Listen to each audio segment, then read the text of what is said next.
Hello everyone. In this lecture, I am going to discuss a few physics questions from 2021 Karnataka TET from both paper 1 and paper 2. While solving these questions, I am going to discuss what type of questions they may ask this year in Karnataka TET. Okay. We can say that I am going to use the procedure of the mind mapping. While solving the questions, I will also discuss what type of questions this year they may ask. Not only this year for Karnataka TET, this lecture will be very much helpful for Hstr and GPSTR aspirants also. Because see, in each exam, whatever the exam which is based on the teacher recruitment vacancies, there will be few easy questions, few tough questions, few tricky questions. We need to learn to tackle all type of questions, right? So I would suggest you all to please watch this lecture very carefully, and also you apply the procedure while you are preparing for Karnataka TET also. Okay, whenever you solve any previous year question paper, you try to analyze from which chapter that question has come, and what are the many more questions which can be asked from that chapter.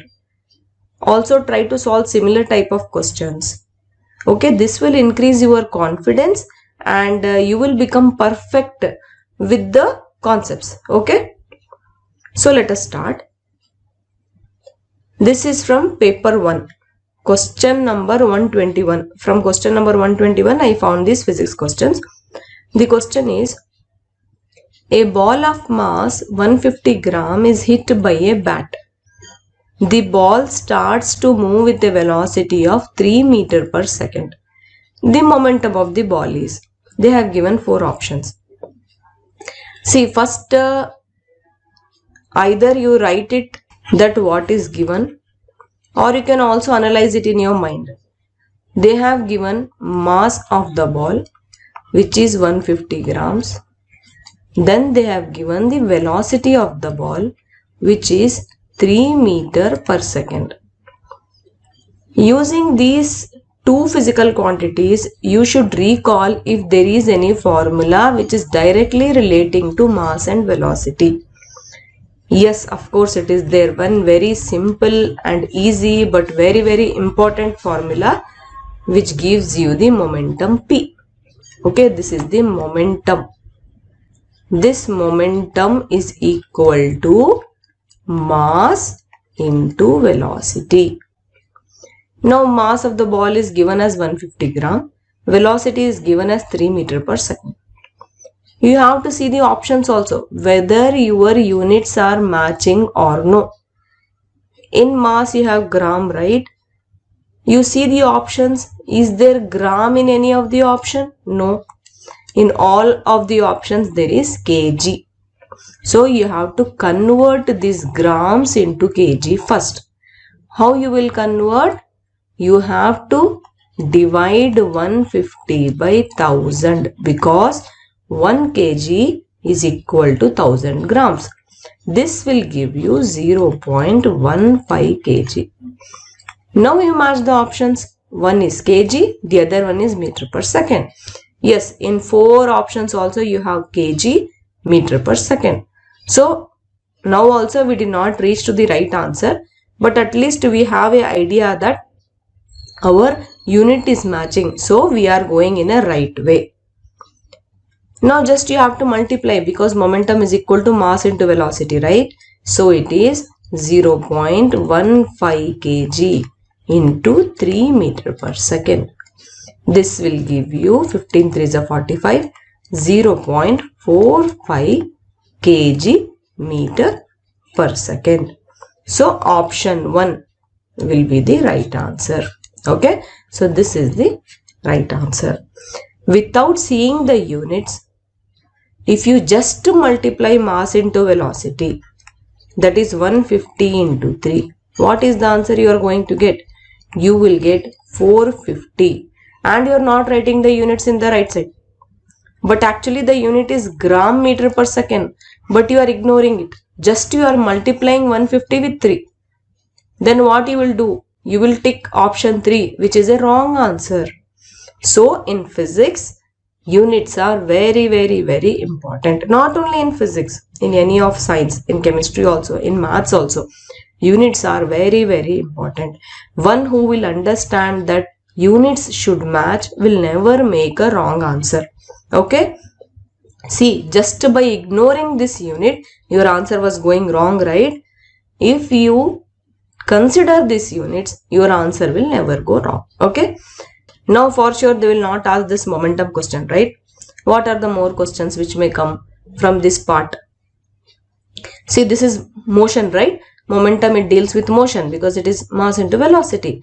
One simple formula which may be used to solve any numerical which may be asked in the exam is velocity, which is equal to distance upon time. This is one simple formula. Or there is equation of motion. There are actually 3 equations of motions, among which one is the simple one. V is equal to u plus at, where u is the initial velocity of the body, v is the final velocity of the body, a is the acceleration of the body, and t is the time taken for the body to travel. So they may ask you this type of a question wherein you have to use v is equal to u plus at. Either they will ask you final velocity, so you can use the formula directly, or if they ask you initial velocity, you write it like this, v minus at. Or if they ask you to find the acceleration, you have to write v minus u upon t. In the maximum chances I am expecting this type of a question, the question which involves acceleration, which can be calculated using v minus u upon t. Okay, so this is one thing. What are the other type of questions which may be asked? They can ask you kinetic energy of the body. They may give you mass and velocity, and they may ask you to find the kinetic energy of the body. This will be equal to half into mv square. M is the mass of the body, v is the velocity of the body. You have to use this formula, but then again you have to consider the dimensions. See, they are giving you simple question which can be solved using a direct simple formula. But here what is the trick? What is the twist? The twist is that you have to match the units. If you will not match the units, then your answer will be wrong. Okay? Or they may ask you potential energy or E. This will be equal to mgh. M is the mass of the body, g is the acceleration due to gravity, and h is the height from which the body is falling. Kinetic energy means the body will be moving on the road maybe. Okay. Potential energy means the body will be falling from up to down. Okay, maybe some ball is dropped from the terrace, or some ball is dropped from the mountain. It will be like that. That type of questions you will use potential energy. For the body which is moving linearly or which is moving on the road, you will use kinetic energy. Okay. So these are the type of questions which may be asked in the place of this momentum question. Okay. Next question. Dust particles from a carpet will be removed by beating it. Identify the principle of physics used here. See, women may be knowing this very, like it is a common thing. Not only women, everyone. When we dust at home, maybe you are cleaning some chatai or some carpet. You just beat it like this. You can see so much of dust coming out, right? So the question is, why is it coming out? What is the principle behind this? Either it is Newton's law of universal gravitation, Newton's third law of motion, second law of motion, or first law of motion. See, actually, listen to me carefully. When a carpet is beaten with a stick, the carpet is set into motion. Means you are moving that carpet. Due to inertia of rest, the dust particles will tend to remain at rest. Actually, those dust particles, they want to remain at rest. But you are beating the carpet. As a result, the dust particles will fall off forcefully. And what is the law that explains this? It is Newton's law of motion, which is first law. Whenever you talk about inertia, it is Newton's first law of motion. It states that a body will not start moving until and unless an external force acts on it. If you were not moving the carpet, then the dust particle would have sticked there only because it wants to stick there. but you are forcefully moving the carpet, so that dust particles are forced to come out. Okay, so that's why Newton's first law of motion, option 4, will be the right answer. Now what type of question they may ask? See, they have asked Newton's first law of motion. Maybe next time they will ask Newton's second law of motion. What is Newton's second law of motion? It is force is equal to mass into acceleration. Okay, m is mass of the body, a is acceleration. Maybe they can ask you numerical also. What they will ask numerical if they want to ask directly? Either they will give mass and acceleration and they will tell you to find force, or they will give force and mass, they will tell you to find acceleration, or they will give you velocity. You have to find acceleration using the velocity. How you find? At that time they will give you time also. So acceleration will be equal to velocity upon time. Then you find acceleration, then you apply force is equal to mass into acceleration. They may ask you this type of a question, or they may ask any question based on Newton's third law of motion also. What it is? For every action there is equal and opposite reaction. It may be based on that also. Okay, next question. Force of attraction of earth on an object of mass 2 kg towards it. This is question number 123. Here what they have given? They have given mass of a object which is 2 kg. Then they are telling you to find the force of attraction of earth. Force of attraction of earth they are telling. So you have to find the force. But just now we saw that force is equals to mass into acceleration. We don't have acceleration here. But then they have given you one twist with the word earth. Force of attraction of earth. So here you can use acceleration due to gravity, which is 9.8 meter per second square. So force is equal to mg, or force is equal to 2 kg into 9.8 meter per second square, or force will be equal to 1.96 Newton. So option 3 will be the right answer. In case this does not click to you, in case, okay, this acceleration due to gravity does not come into mind, then you have another one procedure, because they are giving this term force of attraction of earth, right? So force of attraction of earth means you have force between the two objects, that is force is equal to G into capital M into small m upon r square. Newton's law of gravitation, right? Here G will be universal constant, gravitational constant, 6.7 into 10 raised to minus 11. Capital M will be mass of the earth, 6 into 10 to the power 24 kg. Then R will be radius of the earth, 6.4 into 10 to the power 6 meters. Then small m will be the given mass. What it is? It is 2 kg. See, this is a very one big procedure, and you should remember all the constants. The gravitational constant, the mass of the earth, the radius of the earth. But then this is another way of finding the answer. If you multiply all these constants and you divide it by r square, then you will get 1.96 Newton only. This is a very lengthy procedure, but still it is better that you should know, right? This will click, very good, well and good. Okay, this will save your time also.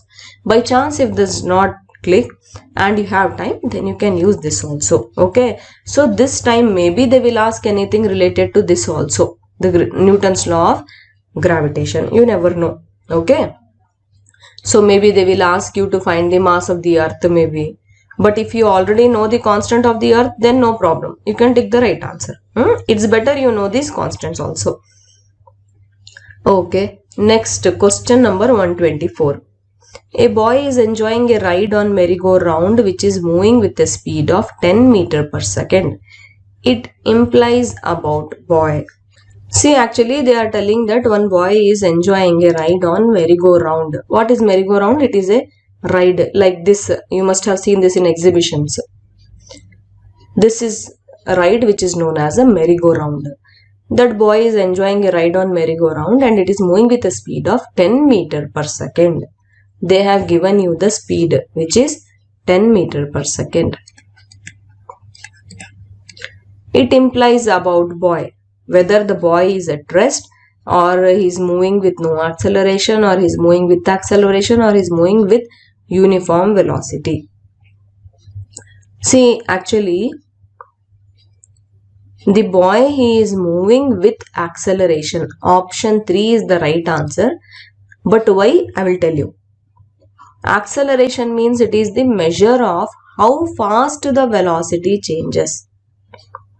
Now, if the boy is moving with the constant speed, no problem, he is moving with constant speed, but the direction is changing. The merry-go-round, it will go like this, right? It is a circular motion. In a circular motion, your velocity will change. This is the direction of the velocity. The boy actually, along with merry-go-round, he wants to go like this. But then because it is a circular motion, the boy, he will go like this again. Again, he will go like this. Again, he will go like this. So, every time the velocity of the merry-go-round is changing. The directions are changing. So, in a uniform circular motion, if direction is changing, then velocity changes. And what is change in velocity? The rate of change in velocity, or the rate in change in velocity, is nothing but acceleration. That's why we write acceleration is equals to velocity upon time, right?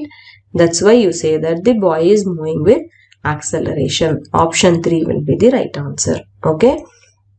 Next question. The statement true with respect to reflection of light is, it is a optics question. The statement true with respect to reflection of light is, reflected light is brighter than incident light, reflected ray splits into 7 colors, angle of incidence is equal to angle of reflection, reflected light bends towards normal. See, simple thing, if I see angle of incidence is equal to angle of reflection, we know it. It is a simple thing. Angle I will be equal to angle R. So, option 3 should be the right answer. See here, the ray which is falling on the mirror, it is known as the incident ray, and the ray which gets out, or the reflected after touching the mirror, after falling on the mirror, is known as the reflected ray. If you draw a perpendicular to that mirror between the incident ray and the reflected ray, you will get angle of incidence and angle of reflection.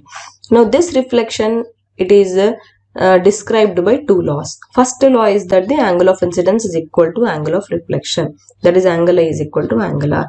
And the second law is that the reflected ray lies in the same plane as the incident ray and the normal to the surface at that point of the incidence.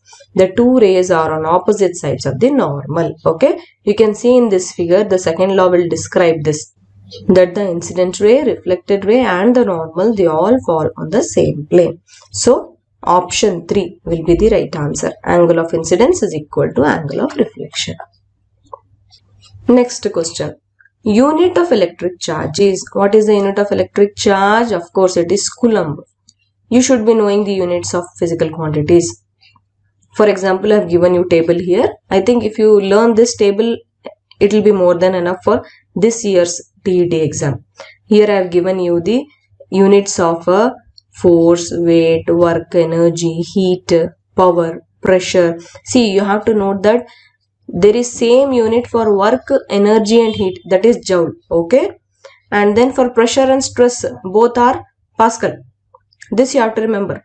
And I have given you the symbols and their units also. It is better you learn them all.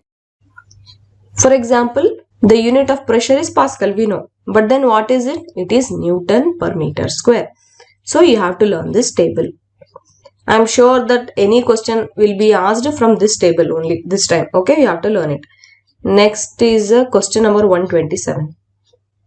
Home appliances used in order to reduce electricity consumption at home. Means which home appliance you use usually by the motto of reduced consumption. Means you want your electric bill to come less. You don't want your electric bill to come more.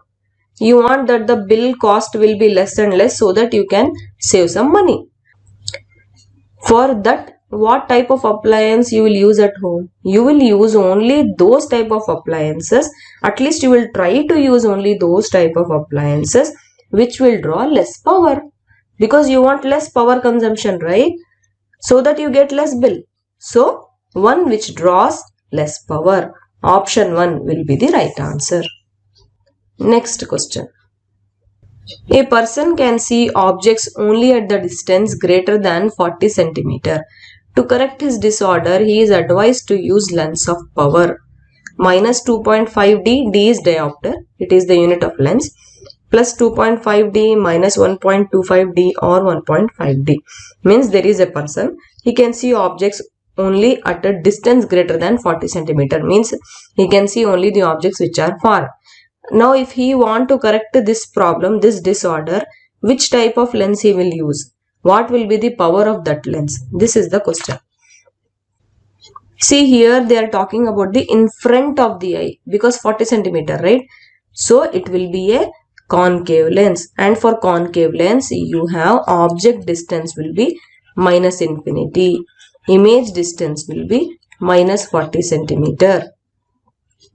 And then you use this lens formula, 1 upon f is equal to 1 upon v minus 1 upon u. F is the focal length. Why we want focal length? Because we know that the power is 1 by focal length. If I want to find the power, I need the focal length. If I want the focal length, then I have to use this formula for concave lens. It will be minus 1 by 40 minus 1 by minus infinity. This will give you minus 40 centimeter. Now this power I can easily find out. It is actually 1 upon 40, but then I want diopter, right? For diopter, because 40 is in centimeter, I have to put 100 in the numerator, because this is the formula. If you want to write meter, then you don't write 100 in the numerator. Okay, this will be the power. This is minus 2.5 D. So minus 2.5 D. Option 1 will be the right answer. Remember, for concave lens, focal length will be negative and power will be negative. Okay. Now let me give you a quick glance on this power of a lens. This power of a lens is equal to 1 upon f, where f is the focal length. And the power of convex lens is always positive, and concave lens it is always negative. Opticians prescribe corrective lenses indicating their powers. You have normally 3 type of defects are there in vision. They can be corrected using these lenses. First one is the myopia, or the short-sightedness or nearsightedness. In this problem, concave lens is used to correct this myopia. And then next is hypermetropia, or the long-sightedness or far-sightedness. Here convex lens is used because focal length is positive. And the third one is the presbyopia. A person may have both far-sightedness and short-sightedness. This can be corrected using a lens with the combination of both concave and convex lens. Okay. So this was just a quick glance about the power of the lens. Now let's move on to paper 2. Little bit of questions will be there. This is my observations. The first question is Curie temperature Tc of cobalt is. See, for cobalt, the Curie temperature is 1394 Kelvin. So option 2 will be the right answer. Now for this you should remember, I think now it's better you remember the Curie temperature of other 2 materials also, the iron and the nickel. See, for cobalt actually it is 1400 Kelvin. For 1400 Kelvin is not there in the options, which is the nearby number is 1394 Kelvin. So that will be the right answer here. For iron it will be 1043 Kelvin, and for nickel it will be 627 Kelvin. Okay, you should know this. Next 122. Question number 122.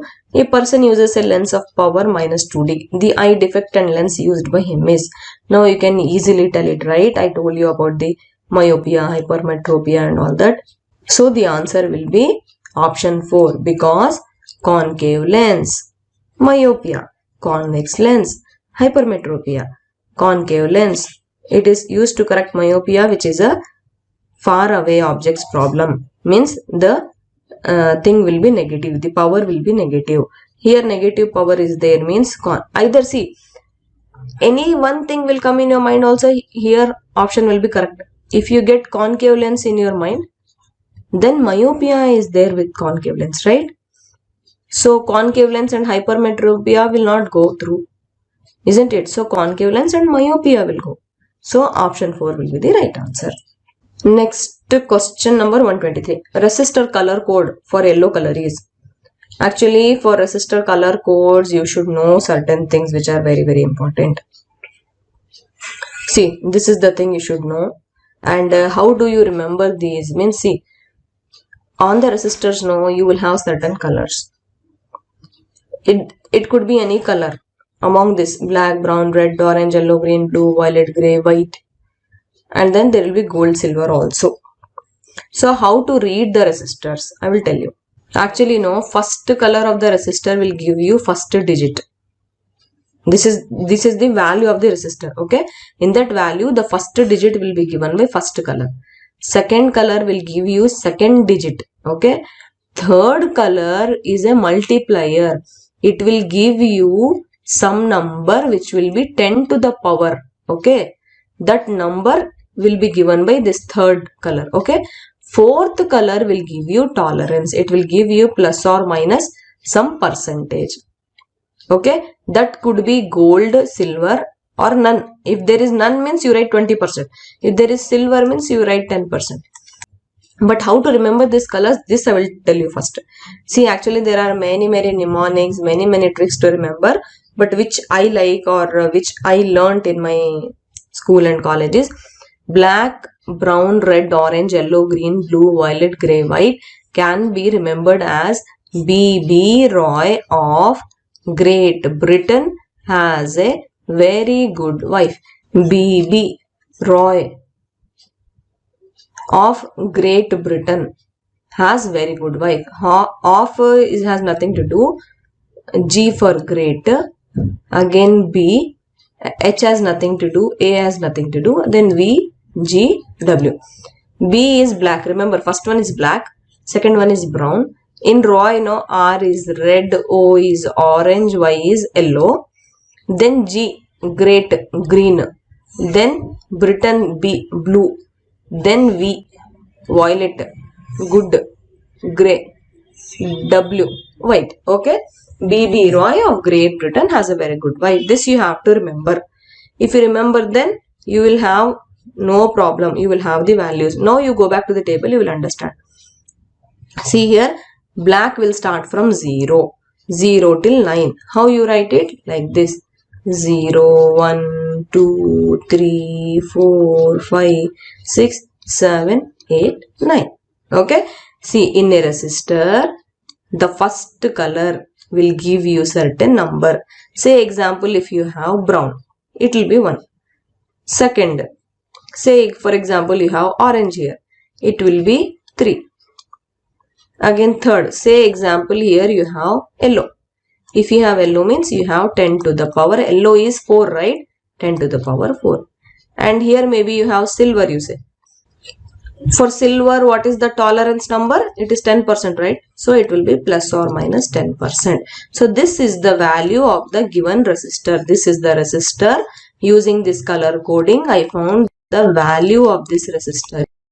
Another example, if there is a resistor with the first color as yellow, second is violet, third is red, then you will have 4, 7, and this 2 will be 10 to the power 2.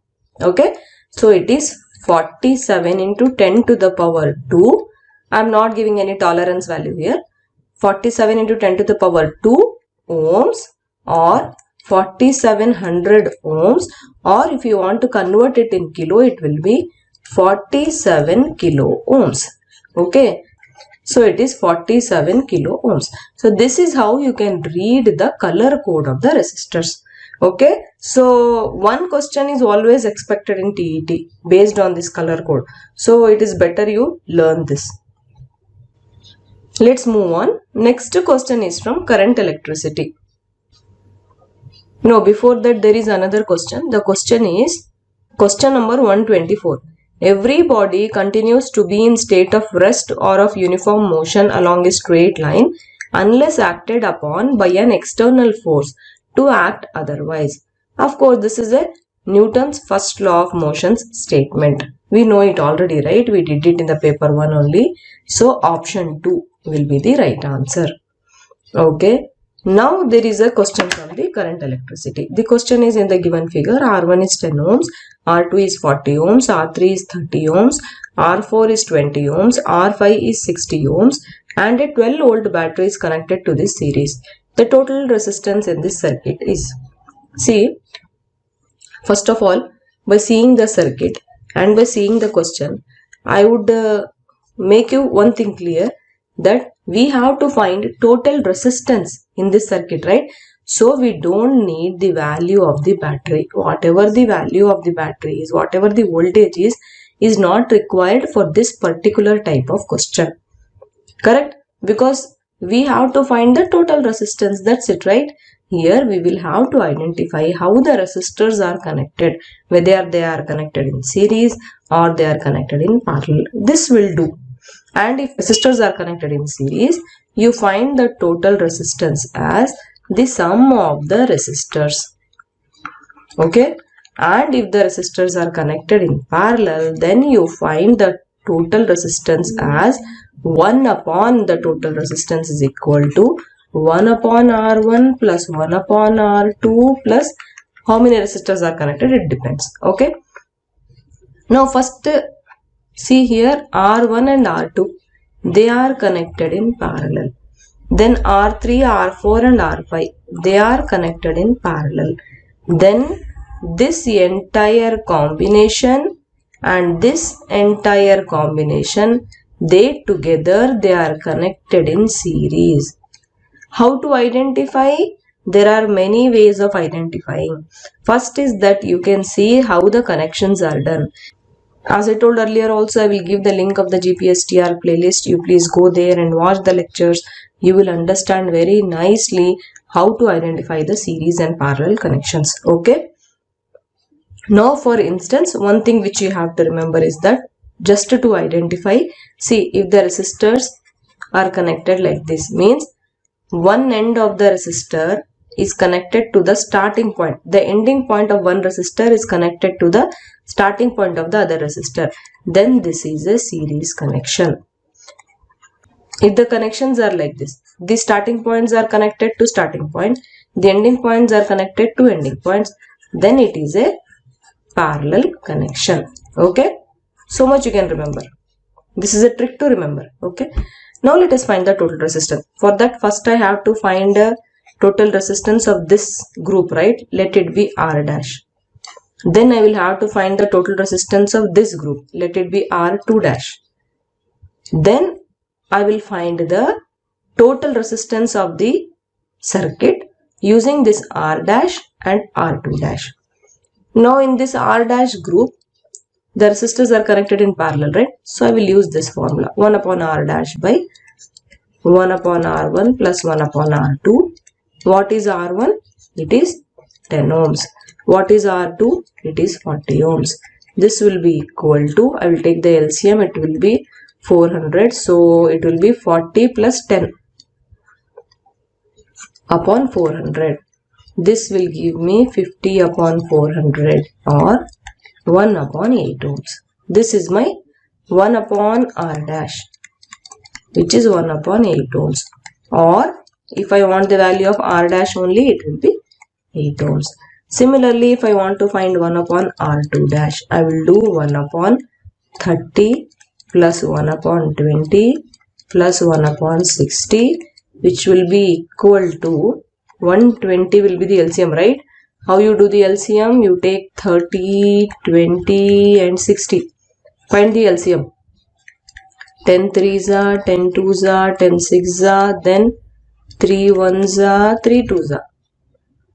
2 2s are 4, 4 3s are 12, 12 10s are 120. This will be our LCM. Okay. Now use this LCM. 120 will be in the denominator.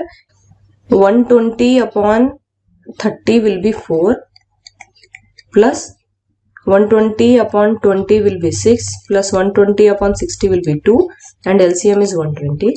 So this will be equal to 12 upon 120, or 12 ones are 12 tens are 1 upon 10 ohms. With this, what will be my R2 dash? R2 dash will become 10 ohms. Now R dash is 8 ohms, R2 dash is 10 ohms, and these both combinations are in series. So R dash plus R2 dash will be 8 ohms plus 10 ohms. R1 plus R2 you have to do. So 18 ohms will be the right answer. Option 1 will be the right answer. Okay. In case they were asking the total current, at that time we needed the value of this battery, the 12 volts, because once I have total resistance, then I use Ohm's law to find the total current. V is equal to IR. Okay. There we required this 12 volts. Okay. Or else this is waste for us. This data is not needed for this particular type of question. Okay. Then moving on. Next question number 126. The polarity of induced EMF is such that it tends to produce a current which opposes the change in magnetic flux that produced it. This law is called Fleming's law, Lenz's law, Bohr's law, Henry's law. Actually, this is Lenz's law. Okay. It states that an induced current always flows in a direction such that it opposes the change which produces it. This is Lenz's law. It is in magnetism. Now, to be on the safer part, maybe you can know what is Fleming's law, what is Bohr's law, what is Henry's law.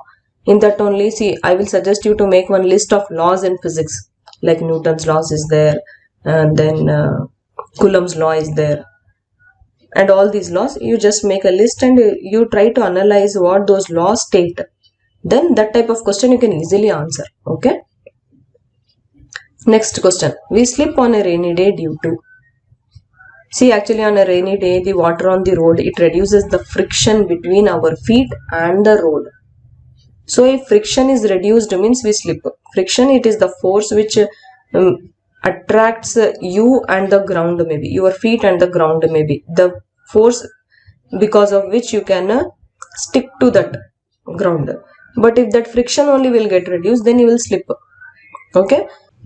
So the reason why we slip on a rainy day is due to decrease in friction. Option 4 is the right answer. Next question. Question number 128. An object is tracing a circular path of radius 7 cm in its motion as shown in the figure. The displacement and distance travelled with the object to go one round respectively are. See, for this type of question, first you should know the difference between distance and displacement.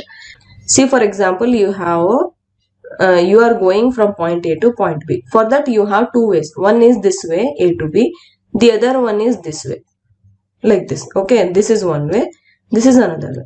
So the shortest distance is the displacement. Okay, from your initial position to final position. That is your displacement. Distance is the distance travelled. Okay, how much distance you have travelled is the distance travelled. But displacement is where is your position. That is your displacement. Okay. Now, for example, if there is a circular motion. From here that body is there here. Then it is going in a circular motion. And again it is coming back to its place. Means it has travelled the distance of this circumference of this circle. But displacement is 0 because the position of the body has not changed. Okay. This is the difference between distance and displacement. So now I gave you one answer actually. Displacement will be equal to 0 here. Why? Because the body is in circular motion. From D it is starting. Again it will come back to D. So the displacement is 0 here. Or if the initial point is A, the body it is starting to trace from point A, but again after the circular path is covered, it will come back to its initial position, that is A. That's why the displacement will be 0 here. You have to see the options. In 4 options, you have 0 only in option 1. So option 1 will be the right answer. But then here option 1 has right answer, only 0 is there in first position. If you had 0 in the first position in the other option also, at that situation you have to find the distance travelled, right? So let us see how to find the distance travelled. I gave you one clue actually. The distance traveled in a circular motion is nothing but the circumference of the circle. Now what is the circumference of the circle? Circumference of the circle is equal to 2 pi r. Here they have given the radius of the circular path. The radius is 7 centimeter. And the circumference or the distance traveled is equal to 2 pi r, because they are talking about the circular motion. 2 into pi can be written as 22 by 7 and the radius of the circle is 7. It is 7 centimeter. 7 will get cancelled and 44 centimeter will be the distance travelled by the object in tracing that circular path of radius 7 centimeter. So option 1 will be the right answer again. Okay, 44 centimeter is given here. So this finishes your Karnataka TET 2021 physics part of the question papers, paper 1 and paper 2. Friends, I hope that you came to know how to analyze a question paper and how to prepare for the present exam using the previous year question papers. If you have any doubt, please do let me know in the comment section. I also have a Telegram channel. I will give the link in the description. You please join the Telegram channel, and we have a discussion group also in the Telegram channel. You are always welcome to talk to me in that discussion group. You can also write in the comment section. You can also mail me, and that's it.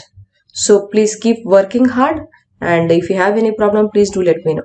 All the best. Thank you. Bye.